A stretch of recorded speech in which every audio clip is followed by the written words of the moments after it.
Pelajaran hari ini tentang sebuah tanggung jawab di dunia kripto yang makin berkembang.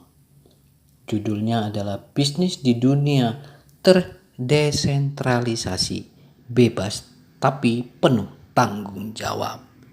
Di Web3, kamu bebas bikin bisnis tanpa izin pemerintah, tanpa lewat bank, dan tanpa bos. Tapi justru karena kamu bebas, kamu juga harus bertanggung jawab sepenuhnya.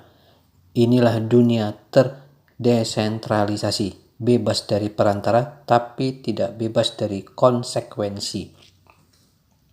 Apa itu terdesentralisasi? Di era Web 2, bisnis dikendalikan platform besar. Gojek, Tokopedia, Google, Instagram, semua tergantung algoritma dan kebijakan mereka.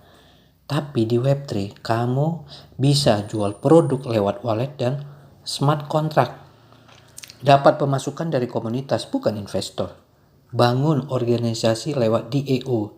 Bangun aset digital, NFT, token tanpa izin. Dunia ini memberi kebebasan penuh karena kontrolnya bukan di satu entitas, tapi di komunitas dan teknologi terbuka. Makin canggih, bro. Bebas itu seperti apa? Pertama, bisa buka bisnis tanpa perantara. Jual jasa langsung, wallet dapat USDT, tanpa rekening, tanpa PayPal, tanpa Stripe. Kedua, bisa bikin brand dan token sendiri, token komunitas, token loyalitas, hingga NFT koleksi. Ketiga, bisa bangun organisasi tanpa PT, DAO sebagai pengganti struktur legal. Keempat, bisa menjual aset digital global, musik, desain, edukasi, bahkan akses privat. NFT Pass. Tapi ini bukan dunia yang chaos, karena kebebasan ini datang dengan tanggung jawab jauh yang lebih besar.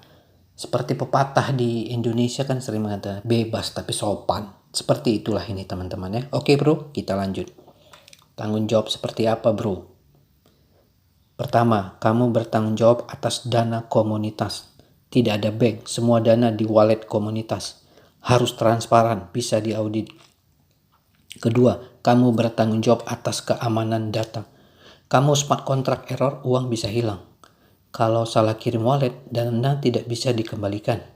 Ketiga, kamu bertanggung jawab atas narasi dan etika brand. Tidak ada tim hukum yang mengatur. Komunitas menilai dari tindakanmu. Keempat, kamu bertanggung jawab atas edukasi pengguna.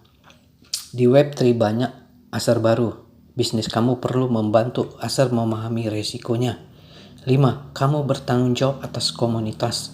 Komunitas sama dengan aset utama di Web3. Kamu harus bisa menjaga kepercayaan, bukan sekedar jualan. Ingat itu ya bro, kepercayaan, trust. Contoh nyata, proyek gagal karena tidak tanggung jawab. Pertama, NFT rug pull. Jual NFT tapi tim hilang setelah listing. Komunitas kecewa, reputasi hancur. 2. Token pump and dump. Founder cuci tangan, biarkan harga hancur. Investor rugi, proyek mati. 3. DAO tanpa struktur. Bebas voting tapi tidak ada aturan main. Akhirnya chaos, tidak ada yang eksekusi. Dunia Web3 sudah terlalu sering jadi korban kebebasan tanpa etika. Jalan tengah, kebebasan plus tanggung jawab. Kamu ingin bisnis Web3, gunakan prinsip ini. Pertama, transparan sejak awal. Rencana, roadmap, tokenomic terbuka. Kedua, jaga komunikasi komunitas. Update rutin via Discord, Mirror, X, Twitter. Ketiga, bangun kepercayaan, bukan sekedar hype. Jangan terlalu menjanjikan. Fokus pada deliverable, bukan mimpi. 4. Audit, validasi, dan edukasi. Smart contract audit, konten edukatif, ajak komunitas ikut belajar. Bebas itu bukan berarti bisa semaunya, tapi bisa memilih jalur sendiri dan bertanggung jawab sepenuhnya atas pilihan itu. Dunia terdesentralisasi menawarkan impian bisnis global tanpa izin, komunitas jadi kekuatan, aset digital sebagai penghasilan.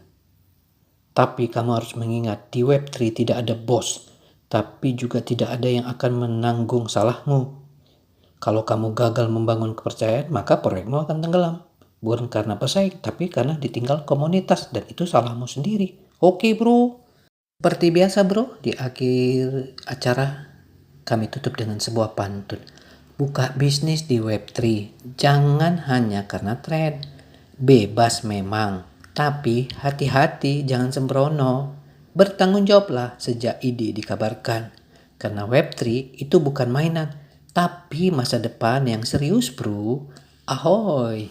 Terima kasih, sampai jumpa di episode berikutnya. Jangan lupa like, komen, dan subscribe.